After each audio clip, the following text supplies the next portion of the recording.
Lali ho et bienvenue sur Plavastation. Aujourd'hui on va s'attaquer à l'âge adulte de Breath of Fire 3 avec un ensemble de règles qui m'empêchent d'attaquer. Comment ? Vous trouvez ça stupide? Et encore, vous avez pas vu la partie 1. Si le contenu vous intéresse, je vous recommande chaudement de regarder la première partie de ce challenge, histoire de bien comprendre d'où on revient dans cette seconde partie, qui sera, je pense, je l'espère, un poil moins compliqué, car on a plus d'outils à notre disposition. Des outils, on va en récupérer très vite, vous allez voir que ça rigole zéro, mais en attendant, petit rappel des règles de base du challenge. Pas le droit d'attaquer, ce qui comprend toutes les actions infligeant des dégâts que je choisis directement. Une attaque, une compétence de dégâts, un poison, si ça fait des dégâts sans aucune forme d'intervention extérieure, c'est non. 2. Pas de soin pour attaquer. Si j'utilise un soin dans le but d'infliger des dégâts à des morts vivants, j'ai pas le droit. Cela dit, si j'utilise un sort élémentaire de dégâts dans le but de soigner, je peux, vu que l'intention est de soigner. 3. Effet de statut sous condition. Je peux pas moi-même m'infliger confusion dans le but d'attaquer. Cela dit, si mon personnage est confus par un ennemi, c'est l'ennemi qui se tire une balle dans le pied, j'y peux rien, donc c'est de bonne guerre. Voilà pour les règles. Je remercie tous ceux qui m'aident via Twitch, Tipeee et YouTube. Merci à vous pour le soutien monétaire, la chaîne survit grâce à vous. Si vous aussi vous voulez m'aider, n'hésitez pas, tous les liens sont en description. On pense aussi à s'abonner, liker et commenter, ça aide énormément pour l'algo YouTube. Merci, vous êtes tous extrêmement soyeux. En attendant, on a un challenge à reprendre. Et c'est parti. On est mort 6 fois, on est softlock sur 2 ennemis différents, et on a malheureusement connu l'échec sur l'ennemi pacifiste de la run précédemment, mais on repart après notre combat contre Gar dans la tour de l'ange. Visiblement bien des années plus tard, parce que notre protagoniste a gagné au moins 3 cm en pixels, waouh. Et il a perdu ses vêtements au passage, mais Gar est magnanime et lui rend son baluchon. D'ailleurs merci frérot, parce qu'il y a tout mon stuff dedans. On se retrouve à nouveau dans les mines d'Erg. Une mine! Là où nous nous sommes éveillés tranquillement la première fois. On fait un peu le tour pour trouver des objets, on sent une présence relativement cringe nous suivre partout, et on combat nos premiers ennemis de l'âge adulte. Vous vous souvenez, dans la vidéo précédente, j'ai parlé d'un setup ou d'une préparation pour notre protagoniste. Eh bien, notre botte secrète est prête à l'emploi. Pas encore totalement au point, mais fonctionnel. Nous avions appris contre-attaque avec Livid à l'époque, et cette action nous permet de passer à 100% de chance de contre-attaque quand elle est activée, mais uniquement pendant le tour où elle est active. Si on regarde contre ces ennemis-là, pas de problème. Mouais. Pas de problème. Ok, bon, effectivement, 100% de contre quand c'est possible, ça c'est un problème. Si le personnage prend un état anormal, ça passe pas. Une magie ne sera pas non plus contrée. Je précise que si je ne me fais pas attaquer, cette action ne sert à rien, donc c'est pas une attaque. C'est une des raisons pour laquelle on ne l'utilise pas en général dans une run classique. Mais Ryu va se retrouver plusieurs fois en tête-à-tête avec des ennemis ou sans possibilité de compter sur Peko. Il faut donc que je peaufine cette préparation durant l'âge adulte pour ne pas avoir de soucis. Comme par exemple, la personne qui l'utilise ne peut pas faire autre chose durant le tour, donc si c'est Ryu qui doit contrer, il me faut un allié qui puisse le setup. Ici, Gar a été préparé en amont pour avoir bouclier. Ensuite, si la personne qui l'utilise est trop lente, eh bien contre-attaque, ça s'utilise mais ça sert à rien. Il faut ajuster l'équipement en combat pour réduire son poids et augmenter notre vitesse. C'est la raison pour laquelle j'ai mis depuis le milieu de l'enfance Ryu chez des maîtres qui augmentent son agilité. Et il y restera tant qu'il ne sera pas plus rapide que tous les monstres que l'on va croiser. Bon, idéalement, j'aimerais qu'il soit 2 fois plus rapide pour pouvoir jouer 2 fois et avoir un tour de heal buff et un tour de contre, mais bon, Enfin bref, cette technique n'est pas infaillible et il va falloir jouer au tour tant qu'on n'aura pas accès à un meilleur contreur. Cela dit, grâce à l'équilibrage de sa vitesse et à cette technique, on peut prendre des combats assez simplement ici pour passer niveau 20 et apprendre Médicament, un sort qui soigne les altérations d'état. Ce qui me fait sourire, c'est qu'en théorie, on pourrait avoir ce niveau au tournoi des chefs de l'acte 1. Enfin bon, on pousse de la dynamite, on récupère une très bonne arme car elle ne pèse quasiment rien, ce qui nous permet d'affiner notre vitesse, on repousse de la dynamite. Visiblement, on a un ennemi qui perd la boule et... boss fight. Alors, dragon zombie, boss très menaçant vu que nous ne sommes que 2, et qu'il possède des sorts de confusion et de poison de masse.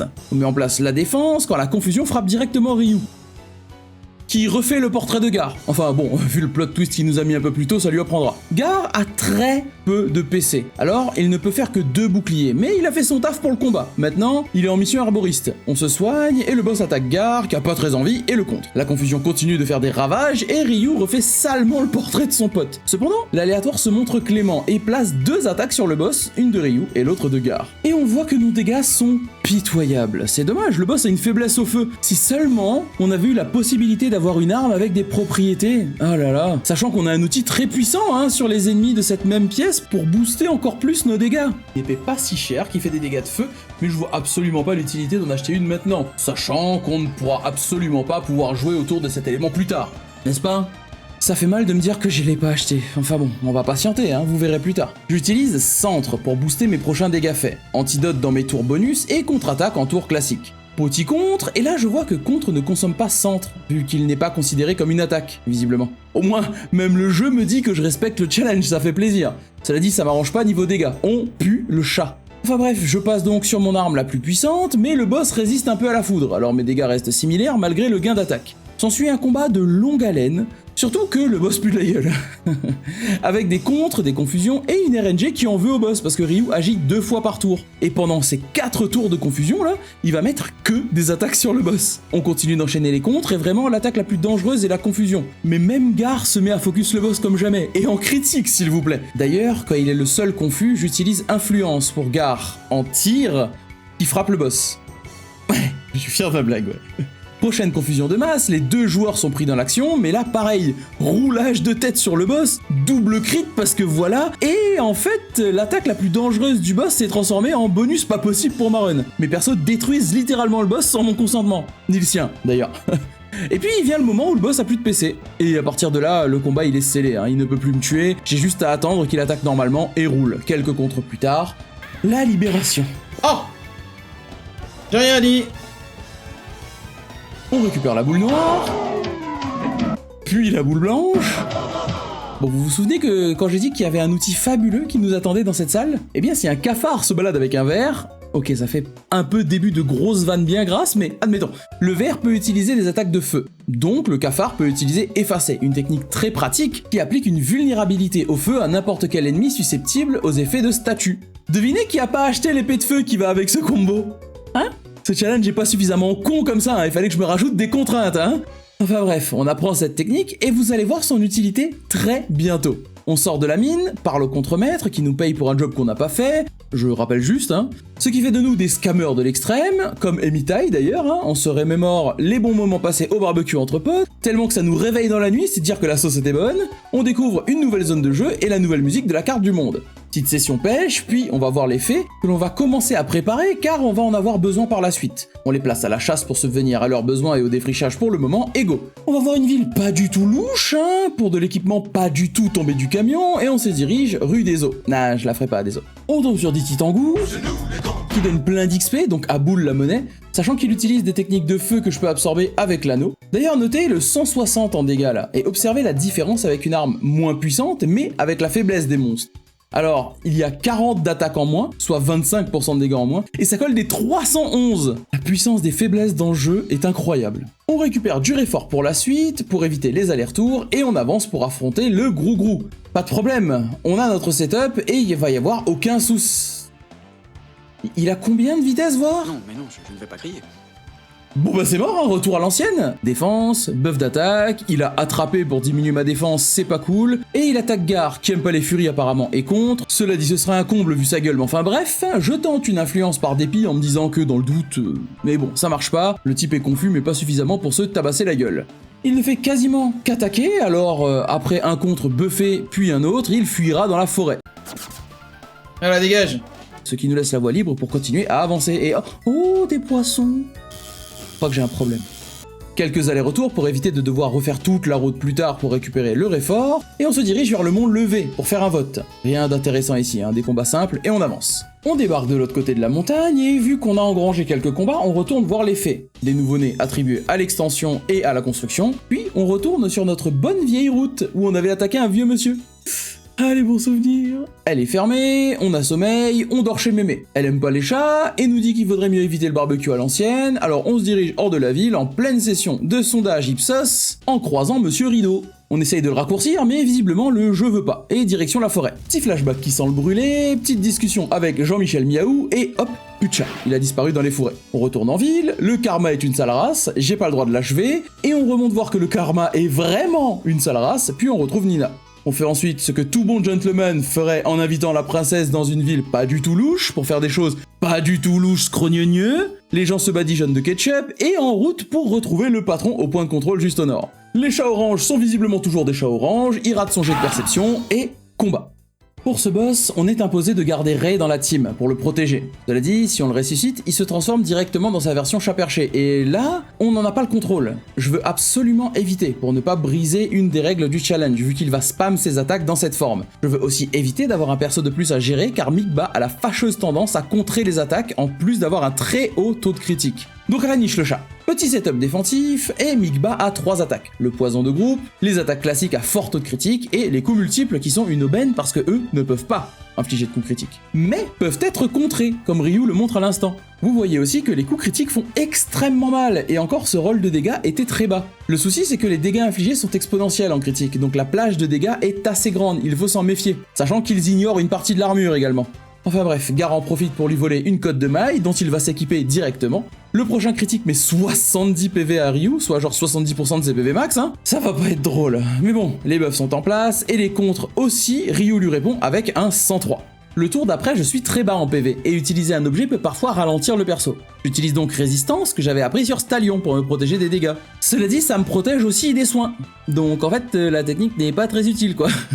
Je pense qu'elle pourrait être utile avec un personnage très rapide qui aurait 2 tours en permanence, qui serait immortel tant qu'il est DPC du coup. Enfin bref, on se soigne à la magie, on pré-shot des soins avec Gar pour être sûr d'être full life pour éviter les catastrophes, quelques tours de contre s'enchaînent avec des soins préventifs, même Gar participe avec ses gros biscottos. Les critiques s'enchaînent à ce stade, c'est vraiment un concours de baf, tu sais, le premier qui faiblit se fait décrocher la tête. Mais Ryu tient la route, et commence même à crit aussi. Cela dit, je comprends toujours pas comment fonctionne l'agilité dans ce jeu, parce que soudain, j'ai une action qui part après le boss. J'imagine qu'il doit y avoir une variable appliquée à l'agilité à chaque tour en fonction de l'action à utiliser. Enfin bref, si vous avez la réponse, donnez-la moi en commentaire, j'aimerais encore en apprendre sur ce jeu.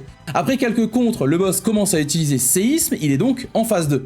Par contre, waouh, 50 sur les 2 persos, ça va devenir compliqué. On se remonte en PV cette fois, on a un contre qui ne part pas, va savoir pourquoi. Les critiques font toujours aussi mal, quelques contres plus tard, on voit que le coup multiple se fait contrer. Je pense que des fois, ça marche juste pas, je sais pas. Les séismes sont par contre une vraie plaie à gérer, surtout quand ils les enchaînent avec des critiques derrière. Ça arrache la tronche. On tient bon, là j'ai un petit souci, Gar est bas PV, faut que je gère les 2 persos, après je suis à 71 HP, tu vois, ça passe.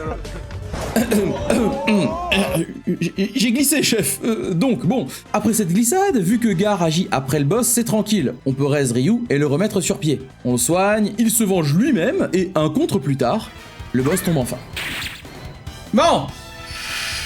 J'aime beaucoup Ray avec ses 1 d'XP manquantes là. Ryu passe niveau 22 et prend 5 d'agilité. Mikba imite la téléportation de Star Trek, Ray se marre et rejoint la team, et on profite de son talent de voleur pour récupérer une nouvelle canne à pêche juste à côté. Ray donc, à la différence de l'enfance, a accès à Were Tiger, ou Tigre Def, en français de France. Ça le transforme en chat orange. En colère, mais quand même. Tout ça en préservant ses vêtements et en lui donnant accès à une force colossale. Mais il devient incontrôlable, et fera des attaques chaque tour sur les ennemis ou les alliés, comme s'il était confus. Il est du coup susceptible à l'influence, ce qui fait que vous pouvez contrôler ses pulsions meurtrières à volonté. Ou vous faire déchirer la tronche, mais passons. Le souci, c'est que si j'autorise cette action dans notre run, même si je n'utilise pas d'attaque directement, je m'inflige moi-même une confusion. Et c'est pour ça que la règle 3 existe, parce que sinon, je pourrais juste pulvériser le jeu, car le personnage est très fort grâce à ce combo avec influence. Et vu que je veux conserver un minimum de cohérence dans la run, cette forme sur Ray est bannie. Reprenons. Nina nous fait bosser à l'œil pour rattraper ses conneries comme une bonne princesse, on va à la centrale pour récupérer une Momo tout à fait rationnelle, mais on lui pardonne parce que c'est la meilleure, point. On va voir Peko, le maître des arbres et de la forêt, mais aussi de l'univers, parce qu'il revient dans la team, let's go! On a une petite session d'échange de techniques pour tout remettre sur les bons personnages, vu que je sais en plus que Centre ne fonctionne pas avec le contre, ça peut repartir sur le GOAT. On va voir Merilip qui nous apprend une des meilleures techniques du jeu qu'on pourra pas utiliser, et on fait un petit détour vers les mines d'Erg pour récupérer un des items les plus importants de n'importe quel run de Breath of Fire. On voit à nouveau la puissance de Peko sur les ennemis, n'hésitez pas à aller voir la partie 1 pour les détails à son sujet, mais en gros, 50% de chance de contre et des grosses stats font le taf. Très grosses stats, mon dieu, mais quel perso de con. Momo prend un niveau aussi et apprend le sort de cette seconde partie du jeu, puissance, qui va augmenter la force de la cible, et comme les boucliers, c'est cumulable, ça va saigner. On fait péter un mur et on récupère les coupons qui, s'ils sont équipés, nous donnent une réduction dans toutes les boutiques du jeu. Et ça, c'est nice. Petit détour chez les fées pour peaufiner, elles sont bien en termes de nourriture, on force donc le défrichage et la construction. On retourne à l'usine pour voir qu'ils ont un problème de Fumée verte everyday, produite par des plantes, Peko décide de briser la glace et la fumée se propage autre part, Momo nous montre comment on réparait les trucs qui marchaient pas dans les années 90, et on découvre une centrale sous l'usine, ou vice versa, je sais pas, le complexe souterrain. Alors ici, la plupart des ennemis sont faisables. La mouche reste un peu chiante vu qu'elle a tendance à utiliser des techniques non contrables, surtout lorsqu'elle est de pair avec des cafards qui réduisent la résistance au feu. Voyez en action les faiblesses élémentaires. Bref, c'est aussi pour ça que je garde Sanctuaire, pour les enlever au cas où. Les petits ennemis sont sensibles à influence, donc on va pouvoir gratter des objets et des sous ici. On ouvre des portes, on croise des ennemis qui seront pas tuables entre les aveuglements et les non-attaques, on va prendre notre dose quotidienne de rayons pour un bronzage de qualité, on trouve des indices pour les portes et le meilleur gène offensif du jeu, dommage. Les unités de pression sont notées sur un petit papier pour plus tard, et le premier boss problématique de la run, Escargot. Enfin, c'est plus une limace qu'un escargot, mais passons. Le souci ici, c'est pas le boss en lui-même, c'est son incroyable esquive native. Il est faible au feu, et s'il se fait toucher, il perdra sa protection. Mais la question, c'est comment ? S'il esquive toutes mes attaques, je pourrais pas lui infliger de dégâts de feu. Est-ce qu'on va retomber sur le même problème qu'en première partie ? On setup la défense, Peko rate comme prévu ses attaques, et il est équipé des griffes de feu au cas où, d'ailleurs. Sinon j'aurais mis Ryu en première ligne, car il a accès à plusieurs armes élémentaires. J'ai peur ici de ne pas pouvoir toucher et de devoir retourner étudier là. Bon, ok, j'ai rien dit. Baston ! Full setup sur Peko, et avec la nouvelle puissance de Momo, la fuite, centre, voyons... Prochain contre, j'ai pas eu le temps de le setup comme il faut, mais bon, voilà quoi. Et le boss devient étrangement hésitant à attaquer, et utilise plutôt des magies bizarres, hein. Mais bon, finalement, après avoir remonté le groupe, il commet sa dernière erreur. Bon bah, ça s'est plutôt bien passé.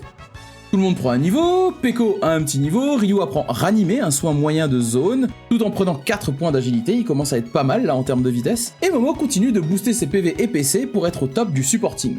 On a maintenant accès à de nouveaux indices qui nous permettent de résoudre l'énigme de la zone et d'accéder à la salle où Monsieur Moustache prépare le plus grand smoothie du monde. Il nous montre d'ailleurs que si on boit trop vite les smoothies, ça fait geler le cerveau, au sens littéral du terme visiblement, et boss fight. Alors ici j'ai un peu peur, même si en phase 1 le boss fera des attaques normales, je ne sais pas si ça va continuer par la suite. Il a un 6 en résistance, donc pas d'état possible, ce que j'avais pas compris initialement, mais passons. Le vrai problème se situe dans son IA.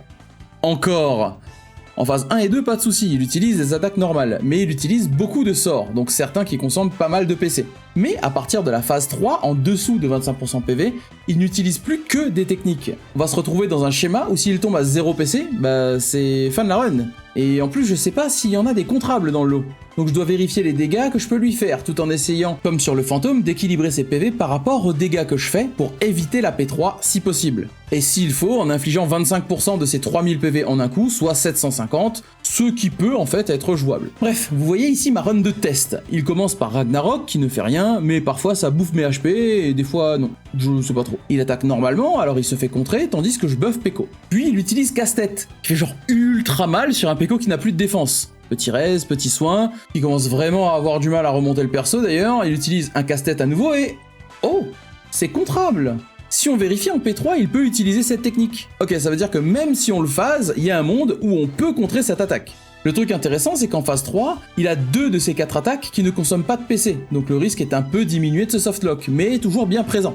Bien, on a donc des chances, et au lieu de recommencer le combat, je décide de poursuivre, même si le départ est un peu chaotique. Full rebuff, on se heal, Ryu participe à la bagarre, Peko met un joli contre avant de s'appliquer Last Resort en sacrifiant sa défense, et on est reparti. Petit 400, presque 500, hein, ouais ça va, on est bien.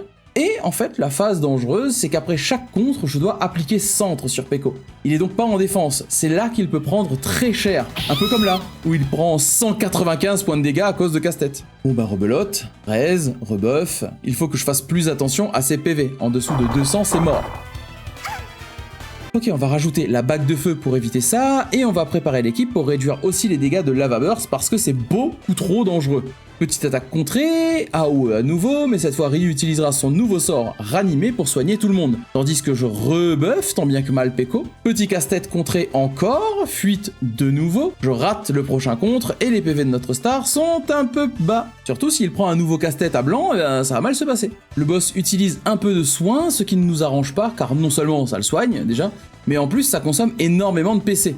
Il faut donc en finir, et Peko ne nous déçoit pas. 2 très gros contres l'un à la suite de l'autre, dont un sur un casse-tête, qui, quand il est défendu, est tout à fait gérable en fait. Cela dit, le boss commence à spam blitz, ou jet en français. Ça veut dire qu'il est en phase 3. Ça va devenir critique ici, car jet fait 3 attaques sur tout le monde, ce qui va demander énormément de soins. On passe donc en mode full tortue avec des soins tous les tours, quand il décide enfin de ne pas utiliser son attaque, c'est pour utiliser une autre attaque de zone, décidément. Après bon, l'attaque dont j'ai besoin n'a qu'une chance sur 8 d'arriver. Faut donc être patient, je décide de passer la bague feu à la personne ayant le plus bas taux de points de vie, au cas où, pour équilibrer plus facilement si elle survient. Allez, allez, allez, juste.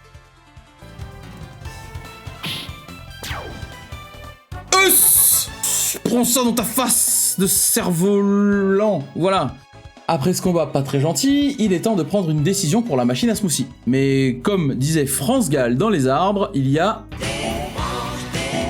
Ok, c'est bon, on a compris. Sur le chemin du retour, Peko apprend rajeunir. Il va devenir ma petite réserve de HP sur pattes. C'est sûr qu'il avait besoin de ça, avec ses pauvres petites stats, le pauvre, je te jure. Chez Capcom, il y avait un Fine Onion Ring, c'est obligé. Après avoir résolu tout ça, on va enfin pouvoir retourner prendre un kebab chez le roi. Mais avant, on continue d'aller voir les fées. Et on les pose comme d'hab en préparation de terrain. On va voir notre maître Merilip pour apprendre Warshout ou Krieger. Je te jure.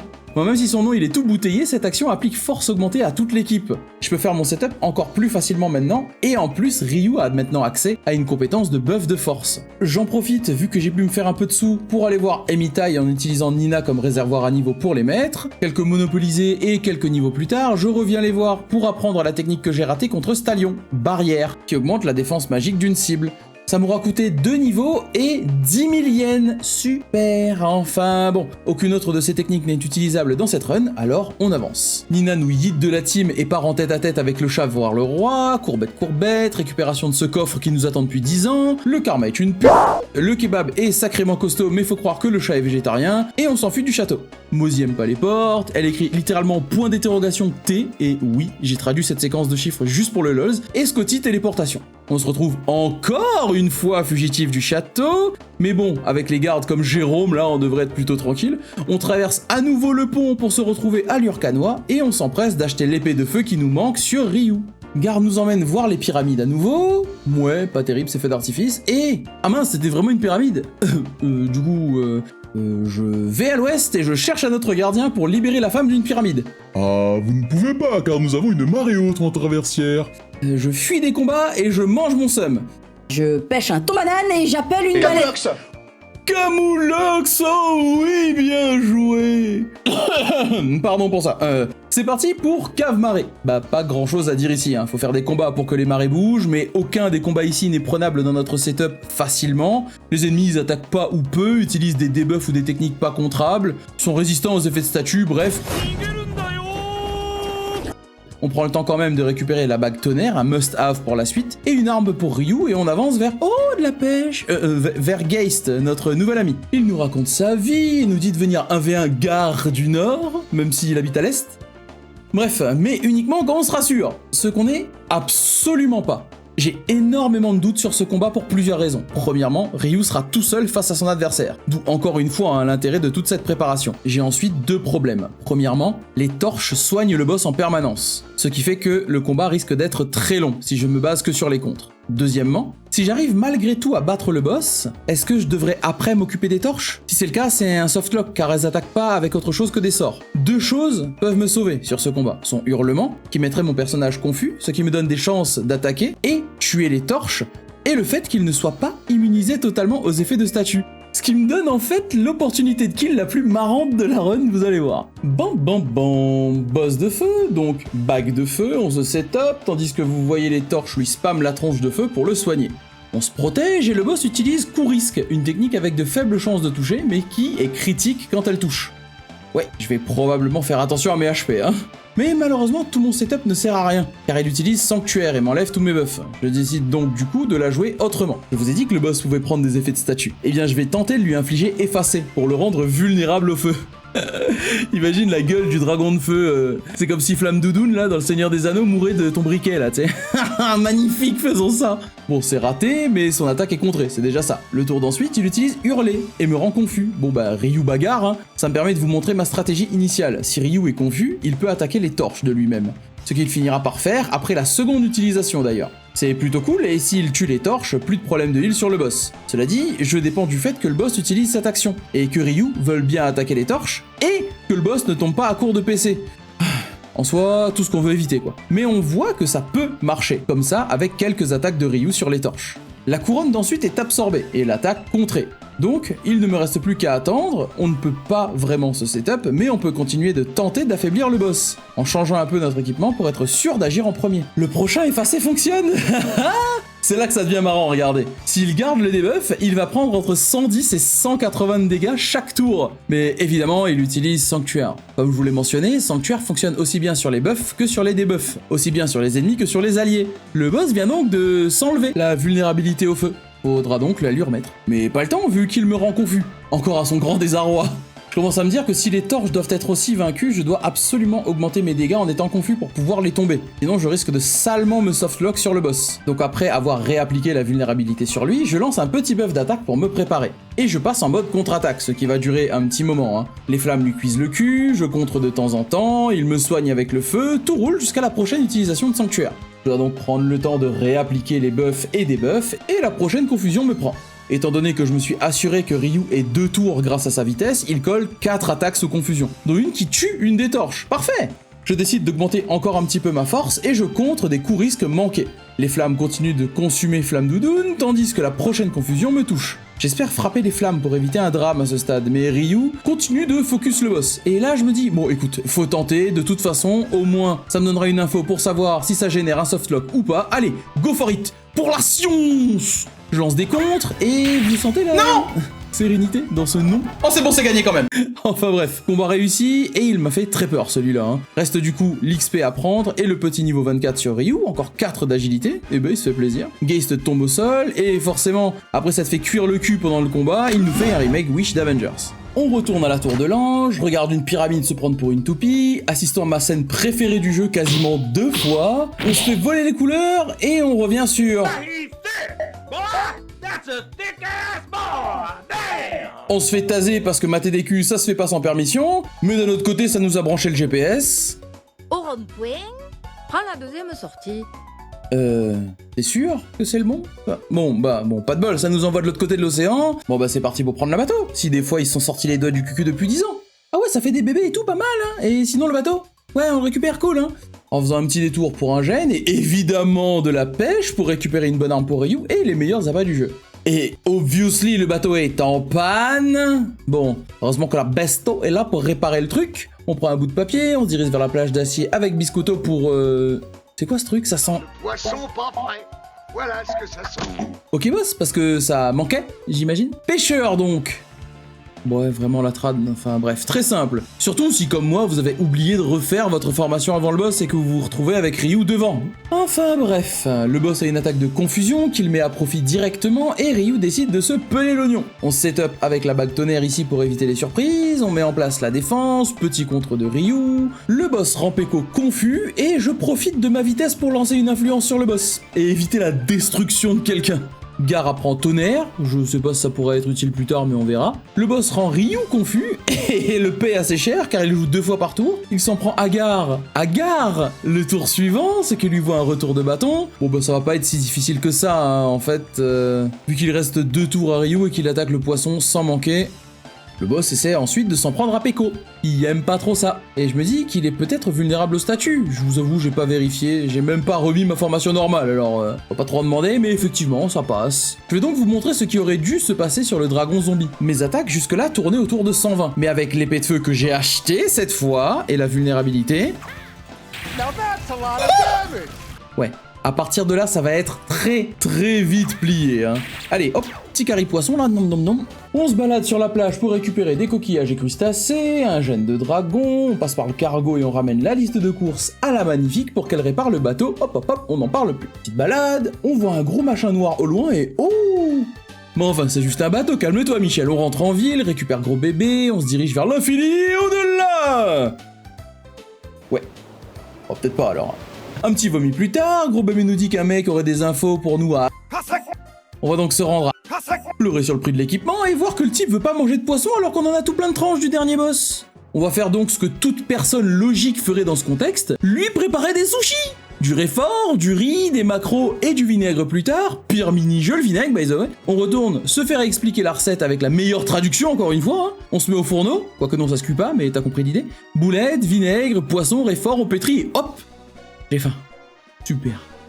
Pour nous remercier de lui avoir fait manger du poisson alors qu'il voulait plus en manger, il nous envoie voir un mec calé sur le sujet de la mer. Prend donc les courants, récupère des objets fort sympathiques avec une affinité à la glace, la dague, le bouclier et l'armure, pour enfin arriver chez... Comment il s'appelle le type? Cucuisse? Ah ouais, ok, du coup monsieur Talon Mollet nous dit qu'il y connaît rien sur le gros machin noir sur l'océan, donc monsieur Coup de Pec, tu vas me dire que genre t'as jamais personne qui s'est posé la question du gros bâtiment noir qui se balade dans la zone? Après bon, on a les gardes aussi utiles qu'il y ait des meubles, donc bon. Direction le bateau. Mais comment pour y aller du coup? Une idée? Quelqu'un? Momo, oui? Ouais, au moins, il nous suit, c'est déjà ça. Bon, bah je propose de l'exploser, leur bateau qu'ils ont mis 10 ans à réparer. Ok, on fait ça? Allez, hein, allez. Plus tard, nous sommes à bord. Bon, ici, on va esquiver une bonne partie des combats. Entre les ennemis qui focus le plus bas HP et ceux qui spamment confusion et influence, on n'est pas rendu. On récupère une carte, prenons un niveau solide sur Momo avec un combat gentil, perdons un Ryu sur un combat méchant, et jouons avec les caisses pour récupérer tout plein d'objets. Ça a même pas pris 30 minutes, trop cool! On apprend à compter jusqu'à 100 avec Momo l'exploratrice, et on peut enfin quitter ce côté de la planète qu'on a déjà beaucoup trop vu. Bon, débarras, j'espère plus jamais te revoir. Le GPS nous dit tout droit pendant 654 320 km, je pense qu'il y a peut-être un petit souci de virgule, mais c'est pas grave, on est parti pour la traversée. Qui ne s'éternise pas du tout.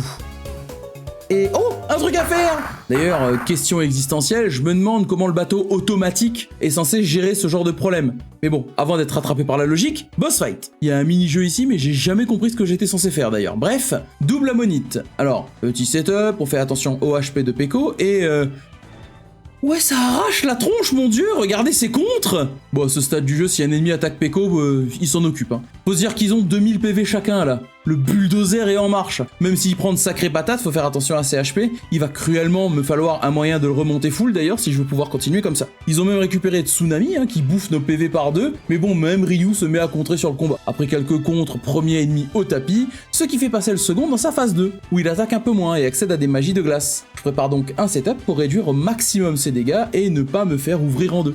Il continue avec Tsunami, puis Tempête de glace sur Peko, va falloir tanker un minimum en attendant qu'il veuille bien attaquer avec un truc que je peux renvoyer. Ça dit, je me rends compte d'un truc. Ouais, je fais les combats pour la plupart sans préparation, hein. Je le fais que si un boss va poser problème. Donc je découvre souvent en même temps que vous. Bref, je découvre à ce moment-là qu'ils peuvent subir des altérations, comme on le voit avec Effacé là. Je peux utiliser les sorts de Momo pour les réduire au silence par exemple, comme on l'a fait sur les tyrans en première partie. Vu qu'il est faible au feu, j'équipe Peko des griffes de feu et tente chaque tour de lui infliger silence avec Momo pour éviter de subir la tempête de neige qui m'arrache la tronche malgré mes résistances à la glace. Et tempête de neige, et tempête de glace, ça n'en finit plus. Ta gueule Elsa, obligé d'utiliser les ranimés de Ryu pour faciliter le soin quand enfin il n'a plus de PC. Oh, on va pouvoir respirer. C'est aussi ce tour-ci que Momo touche enfin son silence, si jamais vous vous posiez la question. Non? Oh bah tant pis. J'essaie à partir de là de le rendre confus pour qu'il attaque Peko. Mais il décidera qu'il est assez grand pour choisir la façon dont il meurt et il se suicide littéralement à la dynamite à ce stade hein, en attaquant Peko. Chidé! Yes, la fin m'a fait un peu peur, je vais pas te mentir. Enfin bref, tout le monde prend un niveau, Peko fait son Peko à ce stade, 2 d'agilité pour Ryu, un très bon niveau pour Momo, parfait tout ça. Il ne nous reste plus qu'à se poser et à attendre l'arrivée tant attendue dans ce nouveau monde. Pied à terre, prix du nouveau monde sa mère la saucisse créole, on répond évidemment Vugugu ou Bidia à ce robot totalement compréhensible pour choper une très bonne arme pour Momo qu'on va vendre instantanément pour du cash. Nos compagnons font une rechute de Kagebunshin no Jutsu pendant le prochain campement, nous voilà lâchés maintenant dans ce nouveau monde. Petit tour chez les fées qui ont fini la construction et passent maintenant en culture et métier, on va pouvoir avoir des nouveautés très rapidement maintenant. On en profite pour visiter l'arbre de la zone, ouais, quasi le seul à ce stade, on récupère le gène trans. Ouais non c'est tout. Ici on a accès au meilleur point de pêche du jeu. Il va attendre un peu qu'on ait une meilleure canne à pêche, ok? Mais l'épée royale et l'armure de vie sont des must-have. Vu qu'on va cruellement avoir besoin de thunes, je teste un peu les ennemis de la zone et... Non, c'est pas que là n'attaque pas. Celui-ci il est faisable mais potentiellement dangereux sa mère. Par contre, il donne Vlad la thune. Et celui-ci attaque en pourcentage de PV et du heal. Ouais, on va pas en parler, ça va m'énerver. On va rester quelques temps ici, histoire d'avoir de quoi faire la bagarre. Mais pas tant non plus, car on peut voler les ennemis et récupérer des habillons qui se vendent 1350 zéniths chacun. Donc pas de gain de niveau excessif, mais on se fait des thunes. On pense à équiper les coupons pour la réduction avant les emplettes et roule ma poule. Grâce à nos combats, on peut améliorer nos magasins chez les fées. Ça nous avance sur notre objectif final, vous verrez. Et on se dirige vers Tombeau d'Acier. Les ennemis ici donnent peu d'XP et sont plutôt relous avec l'aveuglement. Mais heureusement, on chope une paire de lunettes qui nous donne une résistance à ça. Donc le niveau est ultra tranquille. D'ailleurs, cette paire de lunettes va me servir excessivement fort plus tard, vous verrez. On chope une canne à pêche après avoir fait péter une porte avec Momo, encore, et on découvre Colonie, ancien complexe abandonné. On découvre les prémices du sort coup de poing, on recharge une batterie de la façon la plus naturelle possible, et on déverrouille un téléporteur Scotty qui nous ramène de l'autre côté de la mer. Ça valait le coup! Alors oui, en fait, parce que ça me permet d'aller positionner nos persos chez leurs maîtres finaux. Momo a fini les niveaux chez Giotto et passe ensuite chez Merilip pour gratter de la vitesse. Ryu va passer chez Dace quant à lui en sacrifiant ses HP et sa défense pour un gros boost de PC, intel et un petit peu de force et d'agilité. Petit tour chez les fées pour progresser les boutiques et une dernière grosse session de pêche pour récupérer tous les poissons manquants et avoir la meilleure armure du jeu pour Ryu ainsi qu'une très bonne épée. Et des accessoires qui boostent la vitesse, mais bon, ça c'est un peu secondaire. On retourne dans la tour du téléporteur, passons quelques vérins et poutres comme dans le pire des boulards, faisons une petite intervention CanalSat pour choper le signal et pouvons accéder au TP de l'autre côté de la mer. Direction court conteneur pour le jeune rayon et direction Dranier pour des révélations de ouf gueudin, mais d'abord, la bouffe! On voit que les mêmes sprites du titre sont recyclés, on fait un bisou à Papy parce que la gérontophilie apparemment c'est justifié, et on s'inscrit à la WWE pour faire un petit match de cage, c'est parti pour Elder Dragon. Pour commencer, on va se protéger du feu, car il possède Infernal et Sirocco, donc on évite l'explosion d'un personnage, on prépare la défense, et... Ok, la petite bague tonnerre va faire son office ici, d'accord? Comme je disais, Sirocco fait très mal sans le setup anti-feu. On pose les barrières pour réduire tout ça, et on va commencer à voir leur utilité, car elles réduisent vraiment beaucoup les dégâts magiques qu'on reçoit. Et on voit la mécanique de ce combat, la vieillesse. Tous les 3 tours, le boss fera bad back, et du coup, bah rien, à part son Lamago, quoi. Bref, ça m'arrange, hein, parce qu'il picote un peu, mine de. Mais bon, setup classique, def, force, last resort, centre, et double coup. Ouais. Je comprends pas. Cette attaque double coup passe à travers une partie de ma défense, et ensuite faut qu'on m'explique pourquoi triple coup et multi-coup sont considérés comme physiques et donc contrables, mais pas double coup.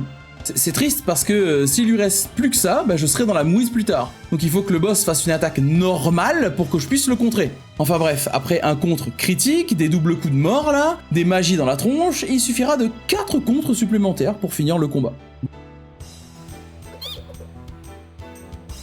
Wow, comme quoi, pas besoin de se transformer en dragon quand on a un oignon. Enfin, petits niveaux qui font plaisir, une nouvelle boule à mettre dans le salon, et on enchaîne avec le trauma de toute une génération, le désert de la mort. Sur le chemin, je vais profiter de Nina pour apprendre les techniques de Ladon, le dernier maître du jeu. Il en a 2 qui m'intéressent fortement, la 3ème tech étant monstrueusement forte, mais pas dans ce challenge. Étant donné qu'elle est bas niveau, je vais pouvoir les récupérer en prenant des combats de la zone. Je découvre un petit glitch ici, en restant sur un des ascenseurs pour skip l'énigme, je passe niveau 22 avant la sortie, et j'arrive avec le segment, qui est le pire dans le jeu. Et un exemple qui montre qu'il faut faire la traduction avec le contexte d'ailleurs de nos jours, avec l'IA et les mauvaises relectures, ça arrive encore souvent. Ici, ils ont inversé l'Est et l'Ouest en français, mais aussi en anglais. Je sais pas comment ils ont fait pour se tromper dans les 2 fois. Il y a que 2 solutions en fait, gauche et droite. Bref, imagine, ils se sont trompés dans un segment de jeu qui prend plus d'une demi-heure où il faut se repérer uniquement aux étoiles et aller dans les bonnes directions cardinales, imagine. Enfin bref, pour ceux qui font le jeu en français, la note dans l'attente est à peu près correcte, les directions en rouge sont les bonnes. Enfin, on marche sous les étoiles, combat, lever de soleil, Nina passe 24, et ceux qui finissent son leveling, on ne suit pas le mirage de l'oasis, et on monte sur la butte pour observer les alentours. Bon, tu fais ce que tu veux, moi je monte pas là-dessus, hein. Enfin bref, boss peu intéressant, setup classique, contre de plus en plus violent, et hurlé qui rend Peko et Ryu confus. Bon, vu la baffe qu'il prend, il ne sera pas resté longtemps. Raise et attaque de Peko sur le boss, bisous, au revoir. Merci. Niveau pour tout le monde, Peko est toujours aussi con, Ryu apprend rétablir le soin mono-cible le plus puissant, et Momo apprend la résurrection bas niveau. On décide de fêter ça, et pour une fois ce soir c'est vraiment le kebab. Et on arrive en pleine forme à l'Oasis. On en profite pour débloquer le TP ici, passons chez les fées pour continuer à améliorer les boutiques, on achète un menton sacré pour réduire le nombre de combats, et on fait la quête secrète pour aller chercher la seconde meilleure arme de Peko dans le désert, vu qu'on a genre aucune chance de drop la meilleure. Et direction Kerksan, l'ancienne capitale techno. On passe par la boutique pour prendre des protections pour augmenter notre résistance aux états anormaux de 2 points, ce qui nous rend résistant à 50%. Et on va avoir besoin très vite de cet achat. On passe une énigme de laser complètement au pif, on active la plateforme et vers l'infini et l'au-delà le retour. Évidemment la porte d'entrée est fermée, les combats ici c'est même pas la peine, entre les mages et les robots qui attaquent pas. Petite sauvegarde, et en avant pour le prochain boss, après la pire énigme du jeu, by the way, Chimera, ou Mirage, en français. Parce que tu vois, une chimère, c'est un mirage, un rêve que tu poursuis. Sans déconner, la trad, le contexte, s'il vous plaît. Enfin bref, petit setup, une attaque très chiante du boss qui inflige paralysie, qui est un état anormal complètement en dehors des résistances du jeu, et évidemment le boss va le faire 600 fois sur Peko, et attaquer normalement sur les autres, hein. De grosses magies de zone, le Mjolnir en mono-cible, la totale. Setup contre 1, 2, 3 fois, 4, oups, mauvais clip, 4 fois, 5 fois pas mal. Les dégâts sont là, le boss se soigne. Oh non, j'ai des souvenirs de ça. Oh non, non, non, non, non. Ah non, pas encore. Oh non, oh non, ah non, ça va, il fait des attaques. Mais c'est plus des attaques physiques. Ah boy, let me out, let me out. Je suis softlock. Ça faisait longtemps, tiens. Alors, fais voir. 7500 HP, phase 1 et 2 où il fait des attaques normales, ok. Il peut prendre les diminutions de stats, c'est bon à savoir. Phase 3 en dessous de 25% de PV, il ne fait plus que Restore et Mjolnir en magie. Donc pour passer ce boss, il faut le rapprocher de sa phase 3, le laisser à plus de 1875 PV, et taper le plus fort possible avec un contre. Bien, let me go. Testons déjà avec Nina, on peut affaiblir sa défense, donc se rapprocher au max de dégâts. Pour nous, j'équilibre en le soignant, il lui reste 764 PV, avant de passer en P3, et...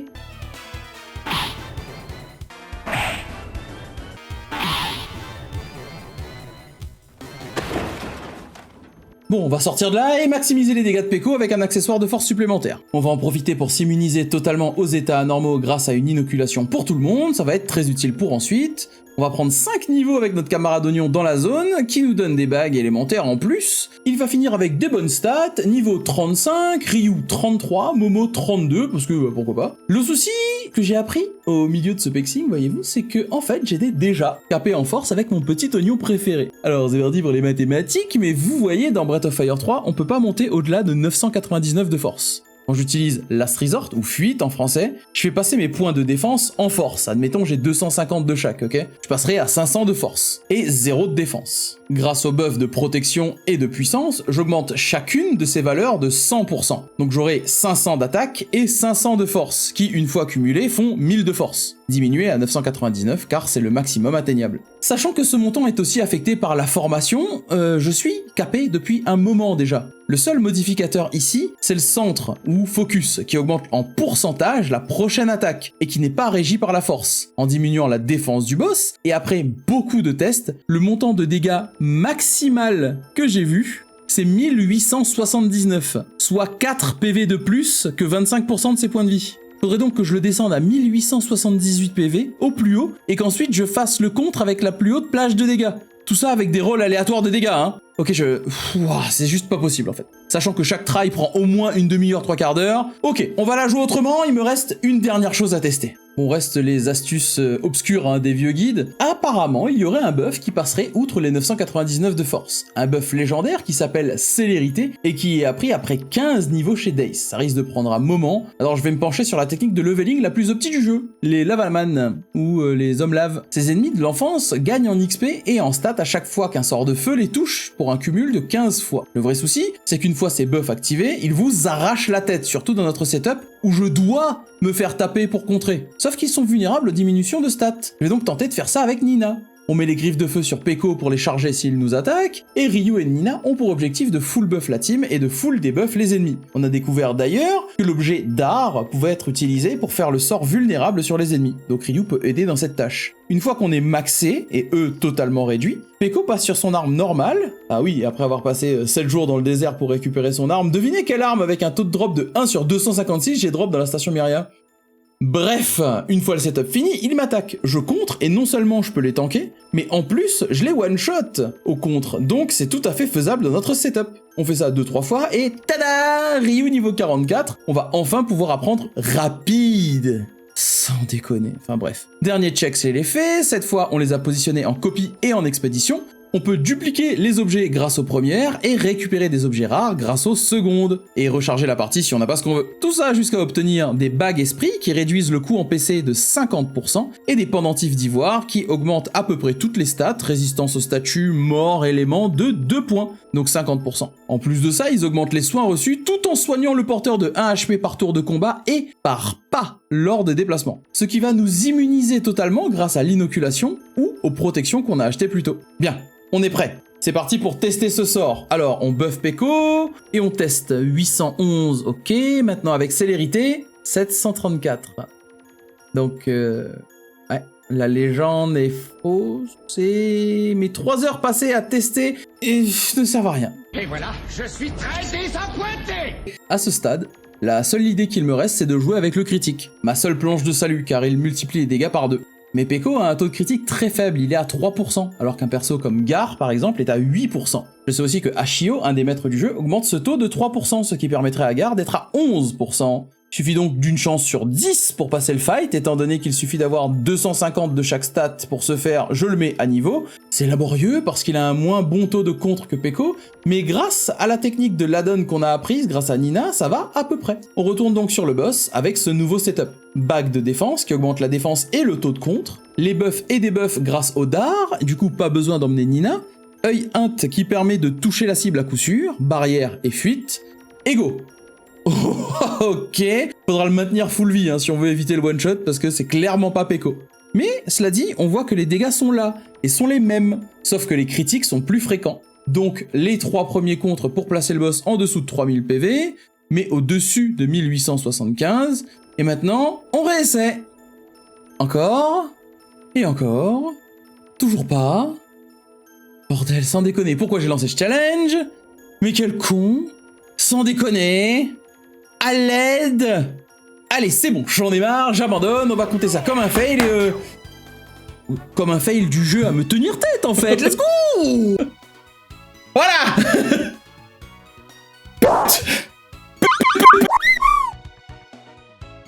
Oh, ignorez le rageux derrière là au fond de lui, il est pas mort, il est très content, promis. On récupère la carte B, on remet tout sur Peko, on met Rei dans la team pour récupérer le meilleur équipement pour Ryu, on fait du désherbage avec Momo, crochette une porte, récupère le diadème argenté meilleur casque pour la Goat, remonte à l'air libre, sauf que les oiseaux sont bourrés, se remémore les meilleurs moments de l'aventure, le barbecue, l'acupuncture, la première utilisation de confusion, le combat qui s'est passé tellement bien que je m'en souviens pas, ah là là. Petit tour dans la tête d'un dragon. Les compagnons sont tous en train de se faire des dédoublements de personnalité, tous autant qu'ils font, et boss fight. Littéralement, le combat que je prépare avec Ryu depuis l'enfance. 1v1, Monsieur Mauve, allez. Pardon, j'ai cru que... non, en fait, oui, Arwan, 1v1, Garde du Nord, Peko au Sud. Setup défensif et offensif, et ensuite on compte sur notre vitesse pour utiliser contre-attaque avant lui. Le problème, c'est son attaque la plus dangereuse, frissonner. Pas pour les dégâts, mais pour la réduction de vitesse. Il faut que j'ai assez de vitesse pour agir avant lui, malgré les debuffs. C'est pour ça que Ryu est resté chez des maîtres vitesse depuis littéralement le début, hein, parce que sinon ici, ça aurait été un enfer. Ça aurait été retour à l'enfance. Hein. Bref, verdict, oh que c'est bon, mais pas tout le temps. J'affine un peu le stuff pour frapper plus vite en profitant de mon arme sacrée anti-démon, et c'est bon, ça passe. Quelques contres plus tard, la victoire est prise. Comme quoi, le setup, c'est important. La suite, retour dans les herbes et Lord Dragon, chose très marrante à noter. J'ai chopé l'arme pour Peko, devinez quelle faiblesse elle frappe. Ouais, elle est forte contre les dragons, il va pas du tout aimer ce qui va se passer. Setup, on est prêt, triple coup comme vous voyez qui est tout à fait contrable, même si Peko y a laissé quelques pelures à chaque fois. Je vole l'épée dragon parce que je peux. Notre Onion Master montre que les faiblesses dans le jeu, c'est sacrément efficace. Et on va pas se mentir, il a quasi utilisé que des attaques physiques. Alors il s'est fait nucléariser bien comme il faut. Au revoir! Petit level up, notamment pour Momo qui apprend le Swan Zone qui va grandement nous aider. Et on est parti pour la zone de la carte d'accès A. Ici on va avoir un boss rush avec différents adversaires jusqu'à trouver la sortie. Des nus, des limaces, des mollusques. Le vrai problème ici c'est que si je me trompe de porte, il y a ce boss là. x6 dans une salle. Dans un setup où je peux pas attaquer. C'est littéralement œuf party, hein. Du coup j'ai un peu peur de l'omelette. Mais bon, on trouve notre chemin, on ouvre la porte, on se prend un cours d'histoire géo dans la gueule, merci le collège du bois, et on trouve le point sur notre GPS. Police signalée, fais pas le mariole. On se fait thanosiser, puis déthanosiser, l'oignon parle, et bagarre. Ce qu'il faut savoir, c'est que la run peut se terminer ici. Si on choisit la fin A, on peut totalement skip le boss de fin. Et du coup, on a réussi. Youhou, trop fun! Mais comme on aime bien souffrir, on va prendre la fin B.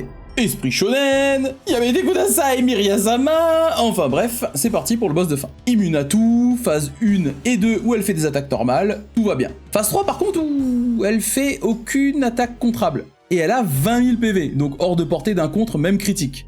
Bon, on verra bien, ok? On se buff, elle tente de nous infliger des états mais on est immunisé, on se met bien, et... Sanctuaire. Ouais, ok, elle peut l'utiliser régulièrement en phase 1, faudra juste se rebuff régulièrement un minimum pour faire des dégâts. Wesh madame, tu me laisses jouer un peu ou comment? Enfin bref, méchanceté gratuite, ta mère l'Onion Ring, bon au pire, je m'en fiche des états vu que je suis immunisé.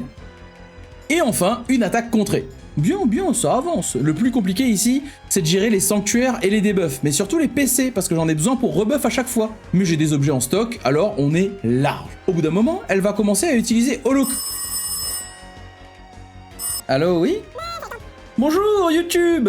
Ouais, c'est bien Plava? Ouais, tout va bien. Je dis pas de terme qui pourrait être considéré comme problématique. Non, vous me connaissez? Le jeu, il parle de quoi? Oh bah, une déesse blonde qui voulait exterminer la race des dragons. Allô? Oh bah, ils ont raccroché. Ok donc, phase 2. Cette attaque fait très mal, mais elle ne fait plus sanctuaire. Donc on peut se baigner dans nos buffs et on va pas se gêner parce qu'elle enchaîne des magies de zone. Quelques contres plus tard, on est en phase 3 et elle commence à utiliser mort. Comme ça c'est clair, hein. Je vais m'équiper contre ça sur 2 personnages et prier pour le 3e. Le seul vrai souci dans cette phase, c'est qu'en fait, c'est un softlock, car elle fait absolument plus rien qui puisse être contré, vu qu'elle a oublié les attaques normales. Mince, bloqué à cet endroit du jeu. Si seulement j'avais, je sais pas moi, un moyen de m'en sortir. Et là, si vous avez suivi en live, et bien à ce moment-là, je voyais absolument pas ce qui pouvait m'aider. Et pourquoi? Bon, au pire, je m'en fiche des états vu que je suis immunisé. Parce qu'en fait, je suis immunisé aux états anormaux. Alors je me suis softlock mentalement tout seul comme un grand. Pas besoin de défi quand on est des jeunes, hein. La solution pourtant, elle est si belle. Vous allez voir. Je sors et je refais un peu mon setup. En immunisant Peko cette fois-ci, non pas contre les états anormaux, mais contre la mort. On retourne en P3 cette fois, avec moins de buff. Waouh, faut que je fasse gaffe quand même. Et Peko, qui était jusque-là équipé de protection épée d'ivoire, qui le rendait immunisé via l'équipement, je vais tout lui enlever et le protéger contre les éléments, mais surtout contre l'aveuglement, car une chose que j'avais ignorée jusqu'ici, c'est que son attaque méchanceté inflige poison, aveuglement et... confusion. J'équipe Ryu contre la mort et les états anormaux, et Momo dans son setup l'est déjà aussi grâce au diadème. J'utilise célérité sur Peko parce que je peux et que j'ai envie de flex, et j'attends. Bon, pas longtemps, hein. Et tout ça pour que Momo se fasse ouvrir en 2. Mais ça marche! Peko est confus. Et vous savez ce qui est beau? C'est qu'on va pouvoir finir ce challenge avec l'une des plus vieilles astuces du jeu, mais aussi avec la technique que j'ai littéralement appris en premier dans la run en disant ceci. Directement un des outils capitaux de la run, influence. Mais je parie sur son utilité pour le long terme. Enfin, j'espère. Et ouais. Capital il a été, parce que grâce à lui, on peut influencer Peko à se venger du boss pour cette phase 3. Donc, après subir la sauce pendant une petite dizaine de minutes, avec des magies en AOE et des méchancetés relativement fréquentes, elle se fait totalement ouvrir par notre champion Oignon, et je trouve ça vachement poétique de finir le jeu là-dessus pour ce challenge. Et voilà, mesdames, messieurs, Breath of Fire 3, sans attaquer, est-ce que c'est possible? Non, à cause d'un scammer de pacifiste à 2 balles nommé Emitai. Après, si vous considérez que c'est un combat gimmick, on peut considérer que oui. Mais je vous laisse me dire en commentaire ce que vous en pensez. On a eu que 6 game over à cause de la malchance ou du non-respect des ennemis. 4 ennemis ont réellement été problématiques à cause d'un softlock imposé, Amalgam qu'on a eu à l'usure, Emitai le pacifiste, Mirage le sac à HP, et Myria parce que je suis un peu teuteux dans cette vidéo. Est-ce que ça a été amusant? Totalement. Redécouvrir le jeu et ses mécaniques, apprendre de nouvelles façons de jouer, découvrir cette IA m'a à nouveau fait tomber amoureux du jeu. Devriez-vous tenter cette run par contre? Je pense pas. C'est long, très long, surtout au début en fait. La partie la plus intéressante est dans l'enfance malgré sa longueur. L'âge adulte est plus enclin à vous faire jouer avec les mécaniques du jeu sur certains combats, comme contre Geist ou contre Arwan par exemple, qui ont dû être préparés en amont. Donc ouais, ce défi a tout de même été chouette, ne serait-ce que pour découvrir des aspects que je connaissais pas. Maintenant que c'est fait, je veux remercier ceux qui sont arrivés jusque-là dans la vidéo. Franchement, vous êtes très soyeux et soyeuses, merci beaucoup. N'oubliez pas de soutenir cette vidéo avec un petit pouce et un commentaire, ça aide énormément au développement de la chaîne pour l'algorithme, et surtout, abonnez-vous pour ne rien rater. Vous pouvez également me retrouver en live sur Twitch et YouTube où j'ai commencé le prochain défi, ainsi que sur les réseaux sociaux et le Discord pour ne rien rater de ce que je partage. Tous les liens sont dans la description. Si vous voulez faire partie des gros groupes, vous pouvez aussi aider sur Tipeee ou Twitch, où vous aurez accès à des avant-premières et aux VOD complètes des challenges à partir du rang 2. Je vous souhaite à tous du coup une excellente journée ou soirée, j'espère que ça vous a plu, et je vous dis à très bientôt sur la chaîne pour un nouveau défi ou un nouveau test. Des bisous.